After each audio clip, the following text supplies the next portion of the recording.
Bonjour à tous, aujourd'hui c'est jour de sortie les amis, le nouvel écran fantastique Reboot, l'édition de janvier et février 2025 est parue. Pour les plus chanceux d'entre nous, on pouvait d'ores et déjà se le procurer dès vendredi dernier, hein. Donc j'ai fait partie là, de ces petits chanceux et je dois vous avouer, hein, vous confesser que j'ai déjà bien commencé à le penser. Alors on va découvrir ça ensemble. On a une couverture qui est plutôt cool, hein, et qui met à l'honneur la jeune actrice que l'on avait déjà vue là, dans le film Hérétique avec Hugh Grant, hein, qui faisait qui faisait également les honneurs là, du dernier écran fantastique reboot, hein, du mois dernier. Donc on va regarder ça ensemble, mais voilà, comme d'habitude, ils nous ont pondu voilà, un numéro, voilà, plein rabord là, de plein de choses ultra cool. Donc, ils n'ont pas fait les feignasses comme à leur habitude, hein. Donc, on va regarder ça, mais donc,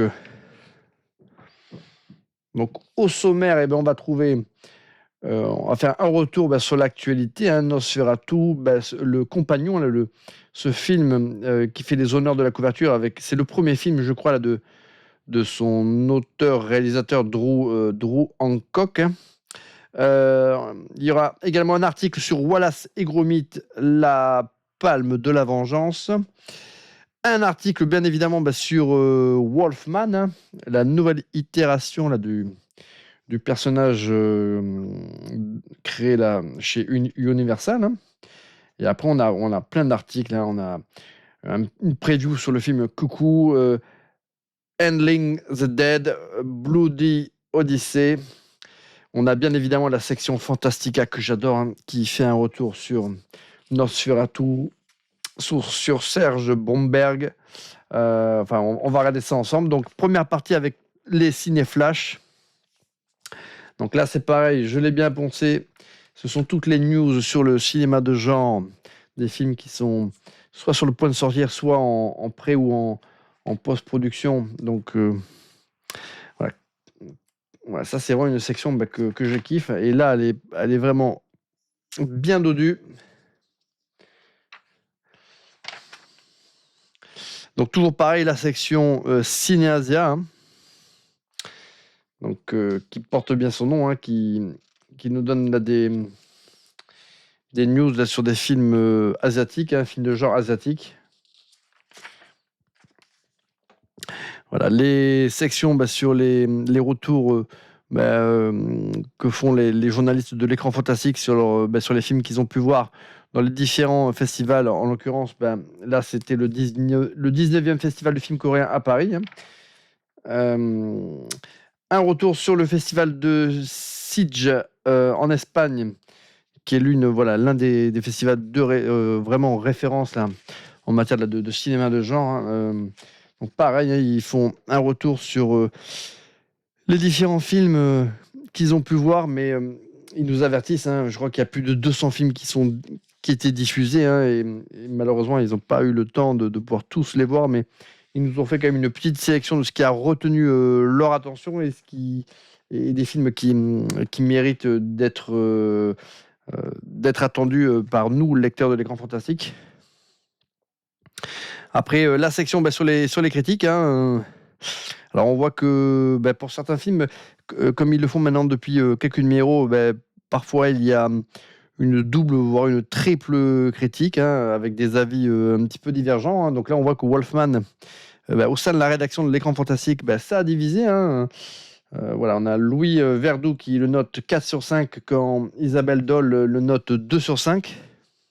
Donc voilà, c'est intéressant parce que chacun a un angle de réflexion bien à lui, et en parcourant ces critiques qui sont quand même plutôt bien construites, ça permet, nous, en fonction de notre sensibilité, on sait vers quel type de critique voilà, quel type de critique va être la plus représentative a priori de notre manière, nous, d'appréhender le film.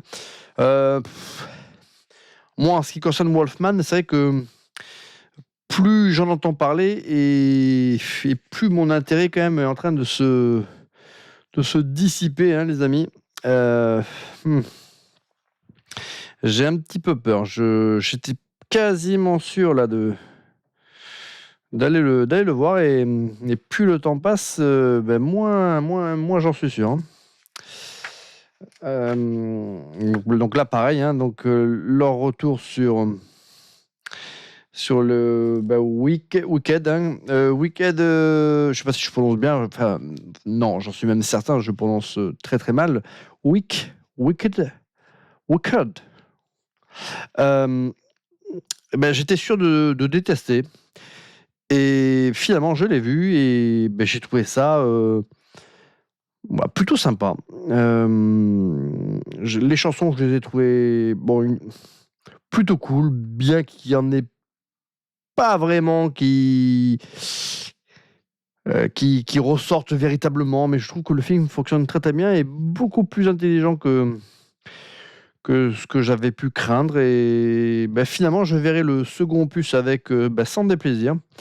Euh, donc, Wicked, ben, voilà.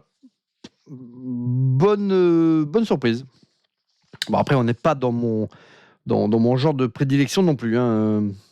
Alors, attends, je vais essayer de régler un peu la mise au point parce que là, les amis, c'est pas terrible, terrible. Hmm. Ouais, ça va aller un peu mieux, les amis, là. Donc, oui, je recommande, oui, hein. Enfin, il faut aimer les comédies musicales quand même. Mais en tout cas, voilà, c'est moins nul que ça y ressemble. Kraven, mais ça, je l'ai pas vu, je le verrai jamais. Venom, The Last Dance, je le verrai jamais. Le 1, j'ai essayé de le regarder à 2 ou 3 reprises, je n'ai jamais pu arriver au bout. Le 2, je ne m'y suis pas risqué. Et le 3, ce sera sans moi, les amis. Le Seigneur des Anneaux, La Guerre des Rois et Rimes, qui est noté par Isabelle Doll de l'écran fantastique 4 sur 5, je plus sois, hein. Voilà, ça, c'est un excellent film. Donc, un petit retour sur le box-office. Bon, ça, c'est une section qui souvent un petit peu, voilà. Souvent, ce sont des chiffres déjà qui sont datés quand l'écran fantastique sort, hein. Bon, c'est bien que ce soit présent dans l'écran fantastique, mais voilà, avec Internet, c'est sûr que si vous voulez suivre le box-office, n'attendez pas forcément l'apparition de l'écran fantastique reboot. In Memoriam, un retour sur Tony Todd, hein, l'acteur légendaire de Candyman, hein, qui malheureusement nous a quittés.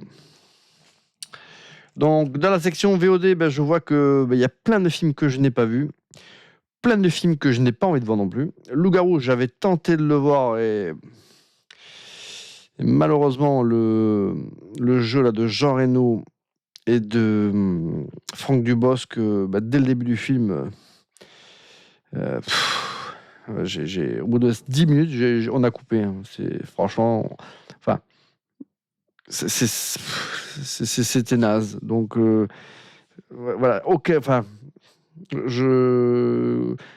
le départ, il y a des films, quand vous les lancez, vous savez que ça va être pourri. Donc ça, c'était le cas dès le départ. Pourtant, j'adore Franck Dubosc. Jean Reno, ça dépend. Je l'aimais bien en début de carrière, un peu moins.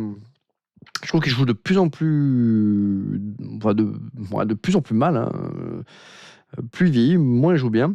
Franck Dubosc, je l'aimais bien en tant que comique, hein.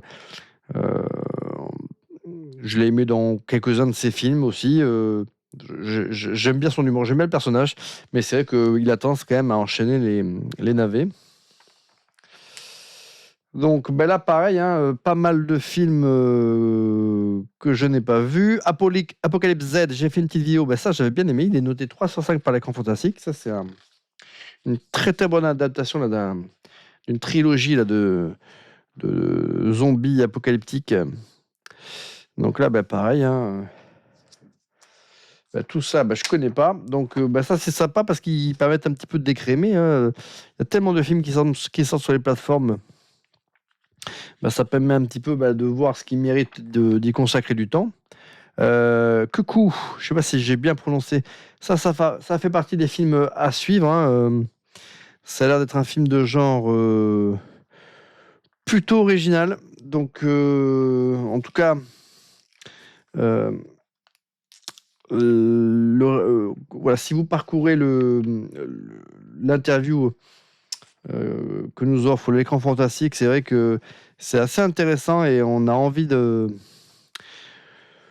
Ouais, voilà, ça c'est un film qui a attiré mon attention. J'avais vu l'affiche, j'avais pas vu la bande-annonce, hein, mais j'avais vu l'affiche, ça me disait rien qui vaille. Et en tout cas, à la lecture de l'écran fantastique, mon intérêt pour ce film, il est monté en flèche. Donc, comme quoi, l'écran fantastique, ça sert aussi à ça, hein. Moi, j'adore l'écran fantastique ou Mad Movies, ben pour ça, hein. Ça me donne plein d'idées là de films à aller voir au cinéma ou à voir en VOD. Voilà, Body Odyssey, ben ça j'en ai jamais entendu parler, les amis. Voilà, je sais pas ce que. Alors ça, j'ai pas encore lu cette section-là. Donc voilà, un retour bien sûr sur le Nosferatu là de Robert Eggers, hein. Un petit chef-d'œuvre. Donc sorti le 29 janvier 2025, Compagnon. Ça va être. J'ai vu l'abondance. En fait, j'ai vu l'abondance suite à ma lecture de l'écran fantastique, hein. Donc, j'ai lu toute la partie consacrée donc à ce film dans l'écran fantastique. Donc, j'ai eu envie de voir la bande-annonce. Et je ne m'interdis pas d'aller le voir au cinéma. Ça a l'air d'être plutôt cool. Dedans, il y a le fils de Dennis Quaid, hein, qu'on avait vu, qu'on peut voir. Donc, pour ceux qui connaissent, ils l'ont vu, c'est l'un des personnages principaux là, de la série The Boys, hein, sur Amazon Prime. Donc cette actrice, on l'a vue récemment dans le film Hérétique avec Hugh Grant. Elle était incroyable, très très jolie l'actrice, hein, avec énormément de charisme.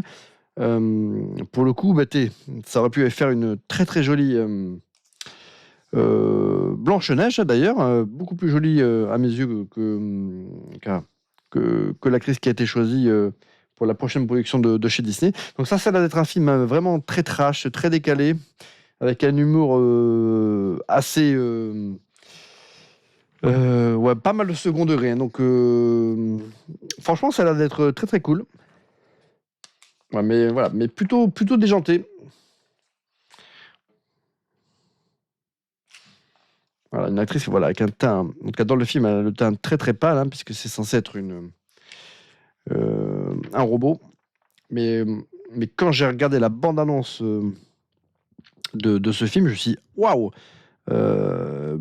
quelle jolie Blanche-Neige elle aurait proposé. Voilà, le dernier né de la franchise Wallace et Gromit, hein. L'une des plus célèbres franchises en stop motion. Donc, ça c'est pareil, hein. Ça c'est toujours des petites pépites, hein. C'est Wallace et Gromit. Wolfman The Leg One-L qui avait fait le très bon. Le bon. C'était L'Homme Invisible. Enfin, je ne sais plus comment il s'appelait son film là. C'était une nouvelle itération là, de L'Homme Invisible. Voilà, c'était sympathique. Je n'irais pas dire que c'est un chef-d'œuvre, hein. Bon, là, plus, comme je l'ai dit, hein, en introduction, plus j'en sais sur ce film et plus j'ai peur d'être refroidi. Je ne suis plus très très certain d'avoir envie d'aller le voir au cinéma. Voilà, je suis un peu douché là. Donc la section sur les sorties DVD Blu-ray. Donc donc là, ça c'est cool, hein, ça permet de voir s'il n'y a pas des. Moi j'aime bien, c'est surtout quand il y a des vieux films qui sont remasterisés et ne pas rater leur sortie, parce que quand ils sortent, vous arrivez à les toper au prix à peu près normal. Mais si vous avez raté leur ressortie, c'est souvent dans des dans des volumes peu importants. Après ça monte à des prix de ouf. Bon là manifestement voilà. Les Guerriers de l'Apocalypse, ça c'est un film que L'écran fantastique note 4 sur 5. Je sais que celui-ci, je l'ai en DVD. Ouais, j'avais pas kiffé de ouf ce film. Les gars et l'Apocalypse, mais c'était pas transcendant de mémoire. Maxine, avec la très très belle Mia Goth, ça, il m'avait quand même bien déçu, hein. Voilà, je préfère largement le premier film et sa préquelle, Pearl, qui était plus intéressant. Maxine, c'était voilà, décevant, malgré que effectivement il y a Mia Goth dedans qui est magnifique. We Are Zombie avec ça, ce sont les réalisateurs. C'est le trio de réalisateurs à qui on doit Summer of 84, qui était un chef-d'œuvre, à qui l'on doit Turbo Kid aussi, un chef-d'œuvre également. We Are Zombie, qui est l'adaptation donc d'une BD, hein, et c'est pas terrible. Ça veut lorgner un petit peu du côté de l'humour là de Shaun of the Dead ou pas de. C'est ce type de film un peu très décalé et je trouve que ils ont raté le truc, hein. C'est ni marrant, même un peu chiant. Le film dure pas très très longtemps, mais il dure 1h17, mais on s'ennuie en plus. Donc franchement, grosse déception alors que j'étais quasiment sûr d'aimer, hein. La section sur les livres, ça j'adore, hein. C'est une section qui est pas si ancienne que ça, hein, mais je sais que certains lecteurs de la première heure de l'écran fantastique n'aiment pas ce genre de section, mais moi je kiffe. Ils font un petit retour là sur ce petit bijou là, cet artbook de Alexis Breclo, hein, que je me suis procuré, les amis, c'est une dinguerie. Celui-là, je vous en ferai une vidéo, les amis. C'est magnifique. J'ai recherché un artbook sur Alexis Briclot et je suis tombé dessus, voilà, sans m'y attendre, lors d'un de mes pèlerinages à Cultura, et je suis reparti avec. Il est incroyable, cet artbook. Donc, je vous le présenterai. C'est quasiment l'artbook ultime de Alexis Briclot, qui est vraiment un génie. Le grand livre du roi Arthur, ça c'est pareil, c'est un magnifique ouvrage avec des illustrations là, de John O, hein. J'ai vu ça avec mon ami Gapman quand on se baladait à la Fnac. Je me le suis pas procuré parce que voilà, c'est des budgets, tout ça, mais celui-là, il était... Ah, ça c'est un objet incroyable, hein. Je le regretterai, je pense. Voilà, donc plein de choses à se mettre sous la dent, hein. Donc la section BD. La section jeux vidéo, la section manga. Donc là, Fantastica consacré au Nosferatu là, de Murnau. Alors il y a un article, ça c'est cool, ça je crois que c'est récent. En tout cas, c'est pas... J'ai pas fait attention. Je sais pas si on avait ces sections-là dans les précédents. En tout cas, j'ai pas fait attention. Donc c'est une section qui revient sur les films, sur les films bis. Et ça, vous savez, si vous suivez la chaîne, moi je kiffe. Donc là, il parle des 4 Fantastiques. Le film là, de Roger Corman, hein, qui a été monté en 4e vitesse là, pour conserver les droits là, et après se faire un petit billet aux dépens là, de Marvel, hein, pour empêcher sa sortie en salle. Donc c'est un film que je me suis récupéré en pirate, hein, parce que de toute façon on peut pas le récupérer en légal, hein, puisque à l'époque Marvel avait racheté les droits et avait souhaité la destruction de toutes les copies, et bon forcément ça n'a pas été le cas, et c'est un film qu'un jour il faudrait que je regarde en entier d'ailleurs. Ce film, je l'ai parcouru à chaque fois j'ai regardé des passages, et j'ai jamais pris le temps de me le mater en entier, mais je le ferai parce que c'est le genre de film que je pourrais regarder sans trop de déplaisir. Donc dites-moi dans les commentaires si vous-même vous l'avez voilà, si ce film-là, vous l'avez déjà regardé en intégralité, hein, tranquillement installé sur votre canapé, mais moi, je pense que je le ferai, je le ferai sous peu. Parce que, bah voilà, moi j'aime bien ce type de spectacle bien fauché, voilà, avec une bonne binouse, je pense que ça doit le faire. Voilà, un retour sur le film de Nosferatu, hein. Donc bon, si vous êtes, voilà, si vous êtes fan de Nosferatu, vous apprendrez pas forcément grand-chose, mais voilà, ça reste très intéressant puisque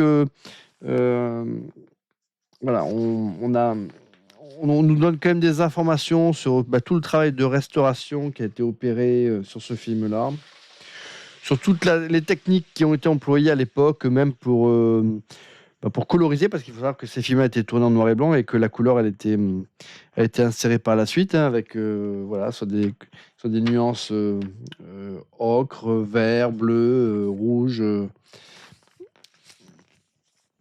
Voilà, il y a pas mal de. Voilà, c'est plutôt sympa. Un article sur Osang, l'héritier de l'expressionnisme allemand. Voilà. Donc ça, c'est pareil, hein. Article plutôt intéressant sur une figure, moi, que je ne connaissais pas forcément, hein. Voilà. Après, un article sur voilà, le cinéma mexicain, le Mexique macabre, hein. Donc Toxique, ça c'est la section de l'écran fantastique, vraiment avec le cinéma gore, hein. Donc pareil avec des news, hein. Donc là c'est sur le cinéma, notamment sur le cinéma turc, hein.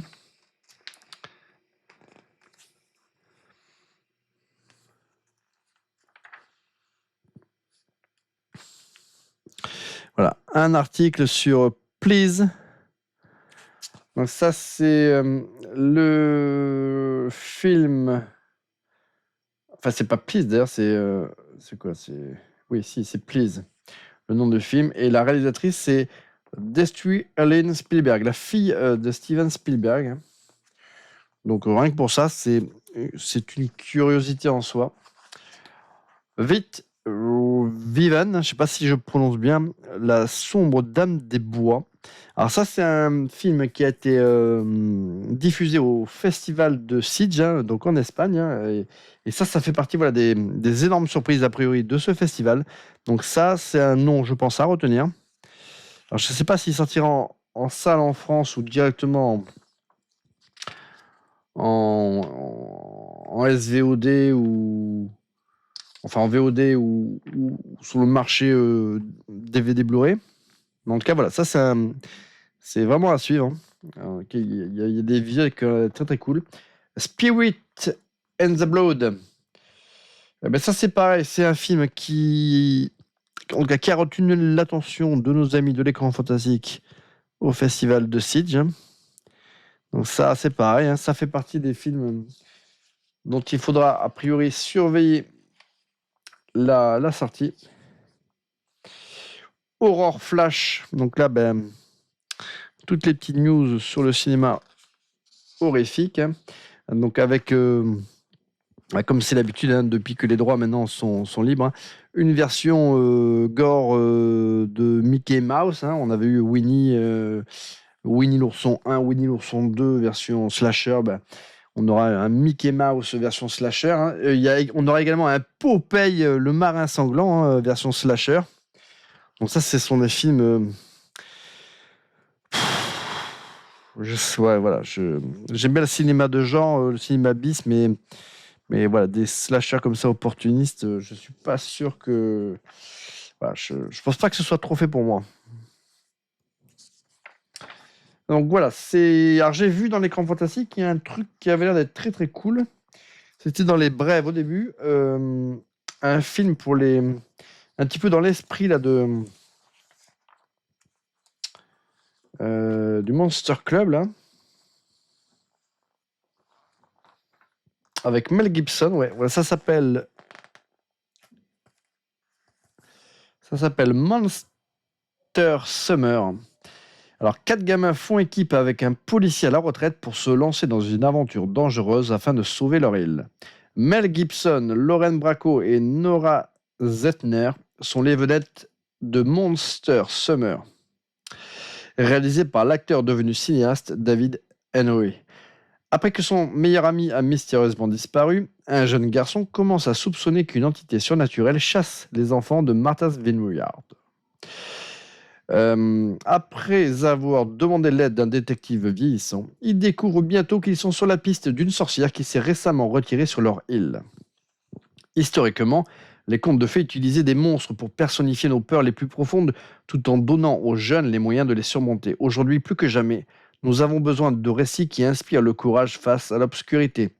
Monster Summer est une histoire qui évoque la magie et la nostalgie de l'enfance, tandis que ses héros combattent des monstres anciens et nouveaux, commente David Henry. Le film sortira aux USA le 4 octobre. Bon, ben, c'est pas demain la veille, hein, les amis. Donc, ben, ça faisait partie là, des films que j'avais retenus là, dans ces petites news là. Voilà, en début là, de cet écran fantastique. Donc, ben, voilà, l'écran fantastique, il est sorti, les amis.